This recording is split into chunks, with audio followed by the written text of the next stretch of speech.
Halo, assalamualaikum warahmatullahi wabarakatuh. Halo teman-teman semua, kembali lagi di acara AK Apa Kata Alumni. Baik teman-teman, di sini aku lagi kedatangan tamu ya kak ya. Salah satu alumni juga yang luar biasa dari Pondok Pesantren Modern Asada. Nah kali ini aku mau nyapa dulu nih. Aduh, aku sedikit deg-degan nervous karena kita udah lama nggak ketemu ya Kak Elva. Halo Kak Elva, gimana kabarnya Kak? Alhamdulillah berkah, Masya Allah, tabarakallah ya Kak. Nah teman-teman, kalau misalkan kalian mau tahu, mau kepo tentang Kak Elva ini yang dari pesantren, pengalamannya apa gitu Kak, sampai bisa menjadi salah satu pimpinan Bunyayah Kak ya, lagi yang merintis. Nah kita boleh ya Kak tanya ke Kak Elva, boleh kan Kak ya? Halo Kak Elva, aku mau tanya dong tentang pengalaman Kak Elva selama di pesantren. Apa aja yang udah kakak dapat? Pengalaman selama di pesantren itu alhamdulillah waktu di pondok itu pernah menjabat jadi ketua koordinator. Ketua koordinator. Ketua koordinator itu pertama kali ya, karena dari extension waktu itu kalau nggak salah. Ya itu luar biasa banget, banyak tantangannya, banyak ujiannya, yang itu akhirnya bisa jadi, ya aku bisa seperti sekarang ini, wasilahnya. Ya itu tadi, dari banyak hal yang ada di pondok, bisa senangnya. Alhamdulillah sekarang bisa jadi seperti ini. Pernah nggak sih Kak Elva dapetin masalah gitu selama di pesantren, ada Kak ya? Ada. Apa itu Kak masalahnya? Salah satunya aja? Pelanggaran. Boleh, oh pelanggaran. Ini paling pelanggaran Boleh ya? kayak telat gitu Telat sih. ya. Kalau yang terlalu tinggi itu masih enggak. Oh jadi Kak Elva selama di pesantren nggak pernah ya dapet pelanggaran yang terberat gitu? Cuman telat gitu Kak? Selama perasaan di pesantren Kak menjabat ketua koor, seneng, sedih, apa berat dapat tanggung jawab seperti ketua koor? Seneng ya, Kak? Sedih ada pasti. Sedihnya tuh kenapa kok bisa sedih? Kan orang-orang tuh kalau misalkan dapat jabatan tinggi gitu biasanya seneng kan Ya, Kak? khawatir nggak bisa amanah gitu kan. Gitu Terutama ya. kita membimbing anggota kita sendiri dan diri kita sendiri terutama ya, karena motonya kan siap dipimpin dan Siap memimpin ya Kak. Luar biasa teman-teman, ternyata Kak Elva ini adalah ketua koor. Kebetulan ya Kak kita satu eskul gitu Iya, kan. alhamdulillah Ya, sama. alhamdulillah sama. Kakak suka banget ya sama pramuka. Kenapa sih Kak kok bisa suka banget gitu sama Dulu sih pramuka? waktu MTS nggak suka ya, nggak suka dengan gitu. pramuka. Tapi pas Semenjak masuk di Asa pondok, ada ini semenjak Kakak Asa ada suka ini, ya? tertarik sama gitu, pramuka? kayaknya seru gitu pramuka. Apa karena lelannya? Apa karena materinya? Kak? Iya, karena di situ kan kita dilatih mental. Oh dilatih mental ya, Nah, itu dia. terutama mental ya Kak. Tuh Iya, teman-teman, jadi tantangan soalnya. Kak Elva ini suka banget sama tantangan, Iya. terutama mental ya Kak, buat ngadepin masalah-masalah ya. Kak Elva, aku mau tanya dong, pelajaran apa yang Kak Elva suka selama di pesantren? Mutolaah. Mutolaah, kenapa Kak? Kok bisa Kakak suka gitu? Dulu waktu masih awal-awal ya, karena mutolaah tuh banyak nyanyiannya. jadi Oh suka banyaknya, gitu. masih ada yang ingat nggak Kak? Iya Dengan- ada sih, ada ya. kayak ada aja musun gitu. Oh, hada huwa jamusun. Oh gitu ya Kak. Cuman lupa ya lanjutannya. Agak lupa gitu. Kenapa Kak selain mutolaah kan ada tauhid katanya? Kenapa kok bisa suka banget sama pelajaran tauhid? Apa karena suka dengan gurunya? Apa karena materinya? Ya, karena di situ materinya kita bagaimana kita harus tahu siapa sih yang menciptakan kita, siapa diri kita, dan kita itu setiap ada permasalahan kita harus kembali kepada siapa. Itu sih yang itu bikin motivasi awal. Makanya aku suka. Suka banget ya sama pelajaran mutolaah. Kak ada kaitannya nggak selama pelajaran yang Kakak suka sekarang kayak mutolaah, tauhid, terus bisa menjadi ketua koor, itu ada nggak sih Kak sama tentang merintis pondok? Itu Ada ya Kak ya? Boleh dong Kak ceritain. Karena pertama segala sesuatu yang terjadi itu udah atas izin Allah ya. Atas Dan izin itu, Allah ya. Nah pengalaman jadi koordinator juga itu berpengaruh karena kita belajar memimpin dan juga kita belajar dipimpin. Dipimpin ya saat itu Nah Kak. sekarang ya harus belajar bagaimana kita memimpin para santri dan juga saya juga dipimpin seperti itu kan. Ya itu prosesnya yang nggak gampang gitu. Banyak hal-hal yang jatuh bangun lah seperti itu. Selama merintis Kak, itu tujuannya apa kok bisa gitu? Ingin merintis sebuah pesantren dan yang itu tantangannya begitu sulit gitu loh Kak. Boleh ya? Nah, sebenarnya Ceritain. kita nggak ada niat ya, keluarga itu sebelumnya nggak ada niatan. Cuman pada waktu tahun 2015 itu aku di rumah waktu itu aku diminta ngajar sama orang tua karena emang kebetulan aku baru lulus kuliah juga, ya akhirnya aku ngajar. Setelah berjalan beberapa bulan, aku merasa ada suatu hal yang mengganjal gitu, dan keluarga juga.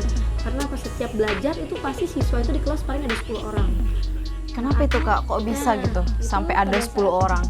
Nah, kita kunjungan ke rumah orang tua kan, ternyata kendala mereka adalah nggak punya ongkos pada saat dari rumah ke Sekolah ya. Kebetulan sekolah kita itu dulu di pinggir jalan, pinggir deket pantai lah, seberang pantai itu. Oh enak dong ya, belajarnya Iya, sambil jadi ngadem iya betul gitu. gitu. Jadi kalau olahraga ke pantai. Setiap hari Sabtu dan Minggu itu siswa rata-rata berjualan di laut. Jual apa itu Berjualan, Kak iya, kira-kira? kadang siswa itu plastik pickup, terus jual plastik buat pakaian basah gitu ya. Nah makanya setelah kita survei, ternyata kendalanya seperti itu. Nah yang kedua, Di tahun berapa itu Kak? itu di tahun 2015. Sebenarnya udah lama sih kejadian itu gitu, cuman baru mulai ada semangat lagi tuh di tahun 2015 itu. Nah pada tahun 2015 itu ada siswa kita yang ya maaf ya belum bisa ngaji padahal udah kelas 2 MTS. Nah, kita sebagai guru madrasah sanawiyah yang labelnya adalah agama merasa malu dong ketika ada muridnya yang Nggak bisa ngaji gitu ya Kak? kecuali ya dari umum gitu ya. Akhirnya karena kebetulan di rumah itu ada lahan kosong yang aman itu dia dapat PNS di Tasik, akhirnya digunakan untuk pesantren. Digunakan untuk pesantren gitu Kak ya? Awalnya sih enggak. Berarti tujuannya awalnya karena melihat prihatin gitu kan, melihat anak-anak itu nggak bisa ngaji, kurangnya biaya gitu. Akhirnya tumbuhlah prihatin untuk membuat satu pesantren gitu ya. Jadi teman-teman, Kak Elva ini luar biasa Kak ya. Jiwa besar hatinya, Masya Allah besar banget sampai mau bikin pesantren karena ingin melihat anak-anaknya sekolah gitu teman-teman. Kak boleh dong selama ngerintis itu kakak emang nggak ada gitu perasaan kayak "Yuk, capek banget, udahlah mau nyerah aja gitu kan?" Ada ya Kak pasti. Karena kebetulan kita itu ini pertama ada pondok itu kita nggak berbayar. Oh iya ya Kak ya, bener banget. Itu santrinya maaf Yang kurang mampu semua ya. Nah itu proses ya tahap demi tahap. Awal-awal itu ya pelajaran yang kita terapin juga akhlak. Belum banyak kitab-kitab karena kita juga masih belajar ya. Bener banget Nah, Kak ya. akhirnya dari 4 santri itu alhamdulillah nambah lagi jadi 5, terus akhirnya nambah jadi 10, akhirnya nambah lagi. Dari situlah kita ada tanggung jawab. Berarti kan kita harus melegalkan nih yang namanya pondok ini gitu. Jangan sampai pondok ini istilah motor tuh bodong gitu lah. Bodong Gitu ya. makanya Kayak nggak ada apa-apanya gitu. orang tua mengumpulkan kami para anak-anak khususnya gitu karena namanya merintis itu yang Pak Kiai selalu menyampaikan kita harus berkorban. Harus Apapun, berkorban. ya, kita harus rela ya, berkorban pikiran, Fisik ya, finansial, semuanya berkorban ya Kak ya. Nanti ditanya satu-satu oleh orang tua, kita siap insya Allah. Akhirnya kita niatkan keluarga itu untuk mengabdikan diri kita Kepada Allah ya, satu tujuannya adalah Allah ya Kak ya. Cara sabarnya Kak, ceritain dong. Sabarnya ketika ada masalah, kebetulan aku juga dikasih amanat bagian perizinan juga ya. Iya. Bagian perizinannya tuh bagian apa? Kayak pengasuhan gitu ya kalau Iya, di modern ya gitu. Kak? Sama ya. Sama gitu. Jadi ketika ada masalah itu, ketika kita berontak, kita ini buat apa sih, kita nyerah gitu, nggak ada hasilnya, kita nangis juga nggak ada hasilnya. Kemudian kita belajar untuk introspeksi diri, mungkin ada kesalahan dalam diri kita, jadi selalu seperti itu. Dan ketika ada masalah datang juga, aku tuh apa yang bikin aku tenang itu adalah semuanya udah terjadi atas izin Allah. Allah itu nggak akan memberikan ujian kalau kamu nggak mampu. Pada saat kita ngerasa nggak mampu, berarti kita kurang belajar. Kurang belajar gitu ya Kak ya. Jadi intinya satu, sabar sih Kak ya. Kak Elva, aku mau tahu nih Kak, selama Kakak merintis ini sekarang apa yang lagi Kakak kerjain gitu di pesantren? Ini kita lagi fokus penataan santri. Penataan santri, apa Iya. gedungnya nih Kak kira-kira? Iya, dua-duanya. Oh dua-duanya, Iya. jadi saling berjalan. Iya, saling Itu kan berjalan. sulit banget ya Kak menyatukan biasa. antara mendirikan gedung Fokusnya. dan mendidik santri Iya. gitu kan. Fokusnya memang luar biasa. Ketika di asrama kita nggak boleh lupa juga terhadap santri. Ketika kita mengelola bangunan juga kita nggak boleh lupa kan sama santri. Sama santri, Karena bener banget. intinya adalah santri kan gitu. Kita punya banyak bangunan, kalau santri Nggak ada juga, Ya, sama aja kayak percuma. jadi harus balance. Tujuan dari mendirikan pesantren itu pertama ingin melihat akhlaknya bagus ya Kak. Pertama baru ilmunya dan sebagainya. Masya Allah, Kak Elva ini luar biasa teman-teman. Jadi selain mendirikan pesantren, ternyata ingin mendidik anak-anaknya mempunyai akhlak yang mulia ya Kak. Memang sih Kak, akhlak dulu sih yang terutama, betul. baru ilmu. Iya, Kalau istilah- akhlak susah ya Kak ya. Iya, tapi ibaratnya garam dan tepung. Garam, Ya kan? Kalau misalnya kita masak kue terlalu banyak garamnya nggak enak nanti buat juga. ilmu, nanti buat akhlak, ya kan? Jadi percuma kita banyak ilmu tapi kita nggak ada akhlak, Nggak ada akhlaknya Kak. nggak ada apa-apanya. Berkah juga jauh ya. Jauh juga ya. Jadi intinya satu ya Kak, kuncinya adalah sabar. Kak Elva, Ya? boleh dong kesan pesan untuk para santri yang di luar sama di Asadah agar mereka termotivasi. Ya, untuk para santri ini khusus ya, belajar yang semangat, jangan putus asa apapun masalah yang terjadi, hadapi dengan sabar, dengan ikhlas, insya Allah semua akan selesai karena Allah itu sudah mengukur takaran kepada manusia. Jadi kita jangan khawatir ketika menyelesaikan masalah-masalah. Nah, untuk teman-teman yang lain, saya mohon doanya, mohon doa dan dukungannya karena pondok kami sedang pembangunan. Jadi bagi teman-teman semuanya alumni dan lain sebagainya yang mau ikut wakaf di Pondok Pesantren Cipol Kulub, lokasinya di Kampung Ciparai. Yang mau main ke pantai mungkin bisa mampir lah sekalian karena deket ya posisinya. Ademnya. Jadi nanti hubungi nomor di bawah ini ya. Nah, jadi teman-teman, apa yang disampaikan Kak Elva ini, apapun yang kalian lakukan, apapun yang kalian kerjakan, jangan lupa tetap tawakal kepada Allah dan bersabar.